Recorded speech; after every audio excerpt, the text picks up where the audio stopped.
ይስጥልን ውድና የተከበራችሁ ቤተሰብ ምሳሌ ቀጣይ ክፍል። እንግዲህ ብሩኬ ያው ታሟል፣ ግን ከበፊቱ ይሻለዋል። ምንም አይልም። ያው በአፉ ባይናገርም እዛ አልጋ ላይ ተኝቶ ቢኖርም ግን አሁን በእጆቹ መጻፍ ይችላል። በአይኖቹ የሚፈልገውን ነገር መግለጽ ይችላል። ይሻለዋል ብዬ አስባለሁ። ሰውነቱም እየዋለ ያደረ ይንቀሳቀሳል ብዬ አስባለሁ። ነገር ግን ብሩኬንም እንደ ውስጡ እንደከፋው ነው። በደስታው ቀን፣ በሚያገባበት ቀን፣ በሙሽርነቱ ቀን ነው መሀሌት በቅናት ታሽጋ በቅናት ተሞልታ ብሩኬ እንደዚህ ያደረገችው። በጣም ያሳዝናል። ነገር ግን ብሩኬ ፈጣሪ ይመስገን ምንም አይልም።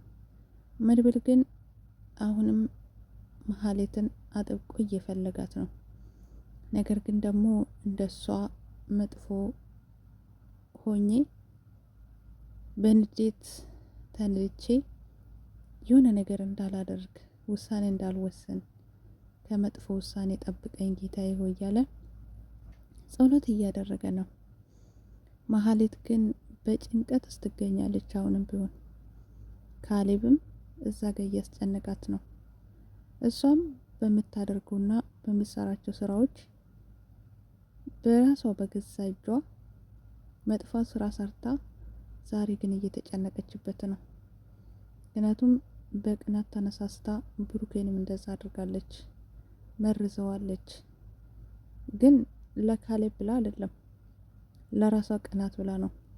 ካሌብ ደግሞ በዚህም በዛም እያለ እያነሳሳት እንዲሁም ደግሞ ቅስሟን እየሰበራት መጥፎ ነገር እንጂ ጥሩ ነገር እንደማሰራ የምሰራቸው ስራዎችም አንድ ቀን ቁም ነገር ላይ እንደማይውሉ አጠገቧ ቁጭ ብሎ ልክ ልኳን እየነገራት ያዛታል። አሁን ግን በጣም ኃይለኛና ትልቁ ስራ አዟታል። ልክ ብሩክ ላይ እንዳደረግሽው ወንድሙ መድብል ላይም እንድታደርግ ይፈልጋሉ ብሏታል።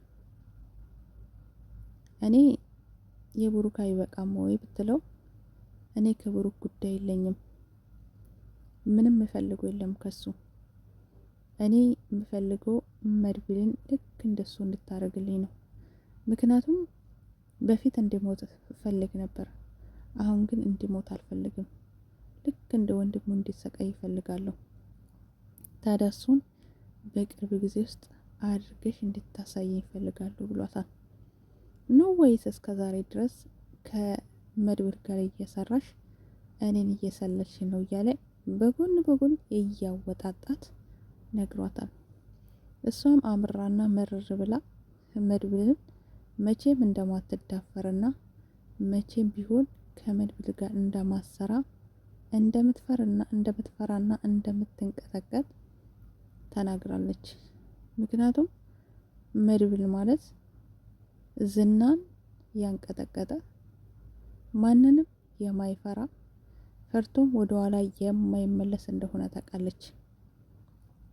እናም ታዲያ ካሌብም ይሄንን ካረጋገጠ በኋላ ስፈትንሽ ነው ብሏታል። እናም ከባዱን ስራ አዟታል። ታዲያ እሷም ደንግጣለች። ምክንያቱም መድብልን በቀላሉ እንደማታገኝ ታውቃለች። አይደለም አሁን ዳግመኛ ይሄን ልትሞክር ብሩኬ ላይ ባደረገችው ራሱ ቀንና ሌሊት መድብል እንደሚፈልጋት ታውቃለች። ስለዚህ በፊትም እየሸሸው ነው። በፊትም በዚህ ያየኝ፣ በዚህ ያዘኝ፣ በዚህ ለቀቀኝ እያልኩኝ እየሄድኩ ነው። ዳግመኛ መድብል ላይ ይሄን እንዴት አስባለሁ በማለት ጨንቋታል። ታሬንም ጠርታ እባክን አግዘኝ፣ እርዳኝ፣ ካሌብ ያዘዘኝ ስራ በጣም ከባድ ነው። እሱም ታዲያ እና እኔ ምን እንድረዳሽ ትፈልጊያለሽ? ታዲያ እኔ እንድረዳሽ ከፈለግሽ አንቺ የምታደርግልኝ ምሳሌልኝ ስራ አለ ብሏታል። እናንተስ ምንድነው የምታዘኝ ብለዋለች። ምንም ይሁን ምንም ከታዘሽው ስራ አይበልጥም ብሏት ሄደዋል። እሷም ደግሞ በጣም ተነጫንጫለች። ጌታ ሆይ እንደው ምንም መጥፎ ቢሆን እንደው ከዚህ ጉድ አውጣኝ በማለት ጸሎቷን አቅርባለች። መቼም እንግዲህ ፈጣሪ ለሁሉም እኩል ነው ብላ እኮ ነው መጸለያዋ ነገር። ምክንያቱም ኃጢአት በእጇ እንዳለ፣ ተንኮል እንደሰራች፣ መጥፎ ነገር እንደሰራች፣ በእግዚአብሔር ፊት እንደማይወደድ እያወቀች እንግዲህ መልሳ ደግሞ እሷም ከጉድ አውጣኝ ብላ ጸሎት ማድረጓ ጉድ እኮ ነው። እና ውድ ቤተሰቦቼ እና በዚህ ተስማምተዋሉ። ማህሌትን ታሬ ምን ሊያሰራት ነው ወይስ ገንዘብ ሊከፍላት ነው? እንግዲህ መድብል ላንተ ያስፈልጋል፣ መድብል ላንተ ጥሩ ነው እያለ እያባበለ እንደሚያቆይ እናም ታዲያ መድብልን ደውሎ አግኝቶት እሱ ጋር ሄዷል። ከሄደም በኋላ ማህሌት ወንድሙ ላይ ያደረገችውን ለሱ እንዳሰበችው እናም ደግሞ አለቃዋ እንደላካት ካሌብ እንደላካትና መድብልን እንድታጠፋ እንዳዘዛት ነግሮታል። መድብል ካሌብ እኔን ለማጥፋት ሌትና ቀን መሬት ይቆፍራል፣ እሷም ደግሞ ከዚህ በፊት ሲጣርጌ ቢገላት ኖሮ ዛሬ አትቸገርም ብሏል። እናም ታሬም ብዙ መረጃን ካጋራ በኋላ መድብልን ደስ ብሎት ጥሩ ገቢ ያስገብቶለታል። እሱም የቀን ገቢውን አግኝተው ወደ መሄድበት ሄደዋል። ስለዚህ ውድ ቤተሰቦቼ ማህሌት እንግዲህ ቀጣይ ምን ልታረግ ትችላለች? ይህን ስራ ካልፈጸመች ካሌብ ፊት ለፊት ተቀባይነት የላትም። ምክንያቱም ያዘዝኩሽን ስራ መፈጸም አለብሽ ብሏታል። እናም እንጠብቃለን ቀጣዩን ምን ይዛ ትመጣ ይሆን?